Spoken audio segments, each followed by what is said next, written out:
সুপ্রভাত বন্ধুরা। রবিবার সকালবেলায় ঘুম থেকে উঠে দেখি পায়েল পড়াতে বসে পড়েছে। ওর রবিবার বলে কোনো ছুটি নেই, যেহেতু ওর স্টুডেন্টসের এক্সাম আছে কালকে, তো সেই জন্য এক্সট্রা ক্লাস করতে চলে এসেছে। আর আমি এদিকে খাটে বসে ওর পড়ানো দেখছি। পায়েল চা করে তারপরে পড়াতে বসেছে, ওদিকে চা রাখা রয়েছে। তারপর দেখি ও স্টুডেন্টদের বোঝাচ্ছে, কালকে ওর স্টুডেন্টসের এক্সাম আছে, ম্যাথ এক্সাম, তো সেই জন্য ওর আজকে এক্সট্রা ক্লাস ছিল, ওই জন্য পায়েলের কোনো ছুটি নেই আজকের দিনে। তারপরে দেখি ও স্টুডেন্টসকে জ্যামিতি শেখাচ্ছে।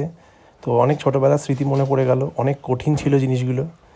পড়ানোর ফাঁকে পায়েল উঠে একটু চা খেয়ে নিল, আর আমাকেও চা দিল। আমি চা বিস্কুট খাটে বসেই খেয়ে নিলাম। আর শীতকালে চা খেতে বেশ ভালোই লাগে। তারপর পড়ানো হয়ে গেলে ওকে নিয়ে বেরিয়ে পড়লাম, ওর আর একটা জায়গায় পড়ানো ছিল, তো সেখানে ভাবলাম আমি ছেড়ে দিয়ে আসি। তো স্টুডেন্টসের বাড়ির সামনে নামিয়ে দিয়ে আমি বাজারে চলে এলাম। তো ঝটপট করে কিছু বাজার করে নিলাম। তারপর এটা দেখো তো কী কিনছি। কেউ বুঝতে পারছো এটা কী মাছ বলো তো? এটা হলো শঙ্কর মাছ। তো আমার এই মাছ খেতে বড্ড ভালো লাগে। তোমাদের কেমন লাগে তোমরা জানিও। এই মাছটা একদম মাংসকে হার মানিয়ে দেবে, তাই না? তোমরা কি বলো জানিও। আমার তো বেশ ভালো লাগে। তো বাজার টাজার করে নিয়ে এসে পায়েলকে আবার নিতে চলে এলাম স্টুডেন্টসের বাড়িতে। দেখি পায়েল বেরোচ্ছে, ওর পড়ানো হয়ে গেছে, পায়েল আসছে। তারপর ওকে নিয়ে আমি বাড়ি ফিরলাম।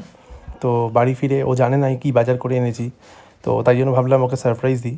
তো দেখো দেখছে কী এনেছি, তো ও বুঝতে পারছে না এটা কী জিনিস। ভাবলো মাছ, তখন বলছে এটা কী মাছ, আমি বললাম শঙ্কর মাছ। তারপর টিফিনে আমরা আজকে সকাল রবিবার বলে কথা, তো স্পেশাল কিছু না করলে হয় নাকি, তাই জন্য একটু পরোটা আর ঘুগনি খেয়ে নিলাম।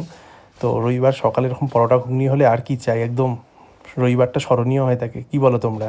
তা আমি তো এদিকে খেয়ে পাগল হয়ে গেছি, দারুণ লাগছে, জাস্ট অস্বাভাবিক লাগছে। তো দেখা হচ্ছে পরের ভিডিওতে বন্ধুরা, ততক্ষণ টাটা।